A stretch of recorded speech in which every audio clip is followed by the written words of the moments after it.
গাহৰিৰ ব্যৱসায় থাইলেণ্ডৰ চিপি গ্ৰুপক গটোৱাৰ সিদ্ধান্তৰ বিৰুদ্ধে ইতিমধ্যে শংকিত হৈছে গাহৰি পালকসকল আৰু এই মুহূৰ্তত মই আমগুৰি ভূঞাহাটৰ গোহাঁই চুকত আৰু এই ভূঞাহাটৰ গোহাঁই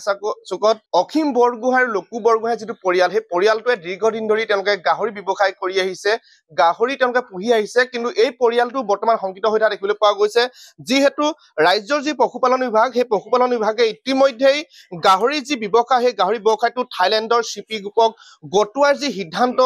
লোৱা বুলি ইতিমধ্যে চৰ্চিত হৈ দিছে তেনে সময়তে কিন্তু থলুৱা যিসকল গাহৰি পালক সেই গাহৰি পালকসকল ইতিমধ্যে শংকিত হৈ দিছে আৰু বিভিন্ন সময়ত প্ৰশ্ন উত্থাপন হৈছে গাহৰি ব্যৱসায়ো চিপি গ্ৰুপলৈ যাব নেকি ব্যক্তিগত খণ্ডৰ হাতলৈ যাব নেকি সেয়া ইতিমধ্যে প্ৰশ্ন উত্থাপন হৈছে আৰু যাৰ বাবে চিন্তিত হৈ দিছে গাহৰি পালকসকল আৰু যেটো আমাৰ মাজত যিজন অসীম বুঢ়াগোহাঁই যিজন গাহৰি পালক তেওঁ আছে মই আপোনাৰ ওচৰলৈ আহিছো কি ক'ব যেটো চৰকাৰৰ যিটো সিদ্ধান্তৰ আপোনালোকে সহজভাৱে ল'ব পৰা নাই আপোনালোক শংকিত হৈ দিছে গতিকে এই ক্ষেত্ৰত কি ক'ব হয় আমি চৰকাৰ যিটো সিদ্ধান্ত লৈছে থাইলেণ্ড কোম্পানীক যিটো গাহৰি আমাৰ থলুৱা গাহৰি বজাৰখন গটাবলৈ লৈছে আমি সঁচাকৈ শংকিত হৈছোঁ আমি অতি দুখ প্ৰকাশ কৰিছোঁ কাৰণ এইটো সিদ্ধান্ত যদি অতি সোনকালে তেওঁলোকে বাতিল নকৰে আমাৰ নিবনুৱাবোৰ ভাতে খাবলৈ নাপায় মৰিব বুলি আমি আশা কৰিছোঁ আপোনালোকে জানে বিগত বছৰত আগতো ব্ৰইলাৰ ক্ষেত্ৰত যি গতি হ'ল একেই গতিয়ে এতিয়াও গাহৰিৰ ক্ষেত্ৰতো হ'বগৈ সেইকাৰণে চৰকাৰক আমি ইয়াৰ ফাৰ্মৰ যোগেদি অনুৰোধ জনাইছোঁ অতি সোনকালে এই ব্যৱস্থা বাতিল কৰি আমাক অকণমান শান্তিৰে জীয়াই থাকিবলৈ তেওঁ দিয়ে আপোনাক কিমান বছৰ দিন ধৰি গাহৰি পালন কৰি আহিছে মই প্ৰায় 2016 চনৰ পৰাই গাহৰি পালন কৰি পেলাই নিজৰ জীৱিকা উলিয়াই আছোঁ মানে 8 বছৰ দিন ধৰি হয় হয় নিশ্চয়কৈ হৈছে অসীম বুঢ়াগোহাঁই আৰু তেওঁ যোৱা বিগত 8 বছৰ দিন ধৰি গাহৰি পালন কৰি আহিছে আৰু গাহৰি পালনৰ যদি তেওঁ স্বাৱলম্বী হৈছে মই আপোনাৰ ওচৰলৈ কি ক'ব যিটো চৰকাৰে যিটো সিদ্ধান্ত লৈছে সেই সিদ্ধান্তটো আপোনালোকে কেনেকে ধৰণে লৈছে মই এতিয়া আপোনালোকে নিজে চাওক এতিয়া চিপি গ্ৰুপক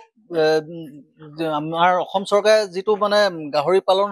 হেৰিটো দিবলৈ লৈছে এইটোৰ পৰা মানে আমাৰ যিখিনি থলুৱা ব্যৱসায় আছে এই ব্যৱসায়খিনি কিন্তু সম্পূৰ্ণৰূপে মানে ভাতে মৰা এটা ব্যৱস্থা কৰিছে কাৰণ চাওক ব্ৰইলাৰ ক্ষেত্ৰত আপোনালোকে কৈ আছে এতিয়া ব্ৰইলাৰ ক্ষেত্ৰত যিটো হৈ আছিলে আজি ব্ৰইলাৰ যেতিয়া কোম্পানীয়ে লোৱাৰ পৰা এতিয়া ধৰি লওক ব্যক্তিগত খণ্ডত কোনো মানুহে মানে ব্ৰইলাৰ পুহিব নোৱাৰা হ'ল আৰু সেই পুৰণা যিখিনি ফাৰ্মাৰ আছিলে তেখেতলোক মানে সম্পূৰ্ণৰূপে মৰি গৈছে ঠিক তেনেধৰণে আজি গাহৰি ক্ষেত্ৰতো একেটা অৱস্থাই হ'ব বুলি মই শংকাত মানে কৰিছোঁ হয় নিশ্চয়কৈ থলুৱা যিসকল গাহৰি পালক সেই গাহৰি পালকসকল ইতিমধ্যে শংকিত হৈ দিছে আৰু আমি দেখুৱাইছো আমগুৰি ভূঞাহাটৰ যি গোহাঁই চুকৰ যিখন গাহৰি ফাৰ্ম সেই গাহৰি ফাৰ্মখন আমি দেখুৱাইছো এই মুহূৰ্তত যিহেতু থলুৱা ব্যৱসায়ীসকলৰ যি ভাতে মৰাৰ যি সিদ্ধান্তৰ বিৰুদ্ধে ইতিমধ্যে শংকিত হৈ দিছে গ্ৰামাঞ্চলৰ লোকসকল যিহেতু গ্ৰামাঞ্চলৰ যিসকল লোক সেই লোকসকলে তেওঁলোকে গাহৰি পালনৰ যোগেদি বিভিন্ন সময়ত স্বাৱলম্বী হৈ দিছে মই আপোনাৰ ওচৰলৈ আহিছো কি ক'ব যিহেতু চৰকাৰৰ যি সিদ্ধান্ত লৈছে যে চিপি গ্ৰুপক গাহৰিৰ যি ব্যৱসায় গটোৱা যিটো সিদ্ধান্ত লৈছে বা থলুৱা ব্যৱসায়ীসকল শংকিত হৈ উঠিছে কি ক'ব এই মুহূৰ্তত এইটো আচলতে অত্যন্ত দুখজনক বিষয় কিয়নো এনেদৰে আচলতে সৰু সুৰা গাহৰি ফাৰ্ম কৰি বিভিন্ন ধৰণৰ গ্ৰামাঞ্চলত আচলতে বিভিন্ন ধৰণৰ ফাৰ্ম আছে আৰু তাৰ সেই ফাৰ্মসমূহত আচলতে বিভিন্ন ধৰণৰ লোক আচলতে তাত চলি আছে এই ফাৰ্মৰ যোগেদি নিজৰ স্বাৱলম্বী হৈ উঠিছে চৰকাৰে যদিও তেওঁলোকক কোনো ধৰণৰ সুবিধা কৰি দিয়া নাই ব্যৱসায় বাণিজ্য কৰিবলৈ তথাপিতো সেইসকল লোক নিজে কৰি আছে কিন্তু যদি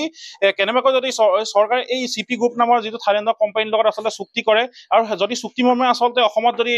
সেই কোম্পানীটো আচলতে গাহৰি পালন কৰিবলৈ লয় তেন্তে কিন্তু এই আচলতে যিসকল ফাৰ্মিং কৰি লোক আছে তেওঁলোক কিন্তু বিপদত পৰিব আৰু গতিকে আমি এই চৰকাৰক এই সিদ্ধান্ত বাতিলৰ বাবে আমি দাবী জনাইছো হয় নিশ্চিতভাৱে চৰকাৰক চিপি গ্ৰুপক গটোৱা যি সিদ্ধান্ত বাতিল কৰিবৰ কাৰণে দাবী জনাইছে আৰু আমাৰ মাজত যিহেতু কৰি আছে মই আপোনাৰ ওচৰলৈ কি ক'ব যিটো আপোনালোকৰ পৰিয়ালটো আমি জানিছো যোৱা 8 বছৰ দিন ধৰি গাহৰি পালনৰ যোগেদি স্বাৱলম্বী হৈ দিছে গতিকে কেনেধৰণে পৰিয়াল পোহপাল দিছিলে আৰু এই সিদ্ধান্তৰ আপোনালোকে সমৰ্থন কৰেনে এই আমি প্ৰথম 2টা গাহৰিৰ পৰা ইমানখিনি কৰিছো আৰু মোৰ ল'ৰা সৰুৰ পৰা প্ৰাইভেট স্কুলতে পঢ়াইছিলো এইখিনি কৰিয়ে এতিয়া চৰকাৰক এইটোৱে অনুৰোধ জনাওঁ যাতে এই থলুৱা গাহৰি বজাৰখন চিপি কোম্পানী হেৰি কৰি নকৰি আমাক যাতে জীয়াই থাকিবলৈ অকমান সকাহ দিয়ে অলপ গাহৰিখিনি ক'ত বিক্ৰী কৰিছিলে আমাৰ নাগালেণ্ড চাপ্লাই হয় আকৌ আমাৰ ওচৰৰ গাঁওবোৰলৈও নিয়ে পোৱালিও নিয়ে বিক্ৰী হয় তেনেকে আমাৰ বিক্ৰী কৰি থকা হয় নিশ্চয়কৈ যিটো আমি দেখুৱাইছো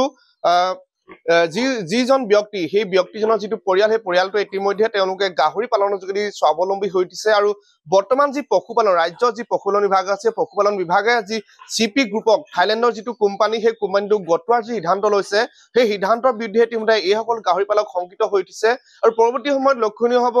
এই যিসকল থলুৱা গাহৰি পালক এই গাহৰি পালকসকলৰ যি মৰ্মবেদনা সেই মৰ্মবেদনা চৰকাৰখনে কেনেধৰণে তেওঁলোকে গ্ৰহণ কৰিব সেয়া পৰৱৰ্তী সময়তে লক্ষণীয় হৈ থাকিব